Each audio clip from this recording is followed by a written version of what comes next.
ازيكم يا بنات؟ عاملين ايه؟ يا رب كلكم تكونوا بخير. بما اننا داخلين على العيد وبنجيب بقى برفيومز وسبلاشز وحاجات كده، فانا قلت احب يعني اكلمكم عن اكتر سبلاش انا بحبه في حياتي. مش فيكتوريا سيكريت ومش باث اند بادي وركس خالص. انا بحب السبلاش ده اللي هو من ستيارا باشن. اه، مش عارفه الاسم مكتوب، انا اجيب لكم منين؟ هو الاسم ممسوح تقريبا، بس هو باشن. الريحه اللي هي اسمها بينك بي. السبلاش ده ريحته تحفة حرفيا.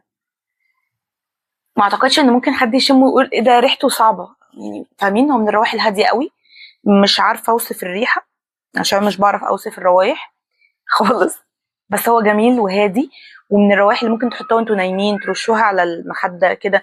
مش بيضايق خالص، وبتفضل ريحته على فكرة في المكان لحد تاني يوم عادي. ثباته مش بيفضل نفس الريحة تاني يوم، لا بس بيبقى فيه ريحة حلوة. هو ده كده. وسعره في حدود 220 جنيه على نون تقريبا، لو حابين تجيبوه يعني. وبس كده، استنوني الفيديو الجاي عشان نتكلم بقى عن روتين البشرة والجسم، بما ان اتكلمنا عن روتين الشعر في الفيديو اللي فات. علشان نبقى جاهزين بقى ان شاء الله للعيد. باي باي.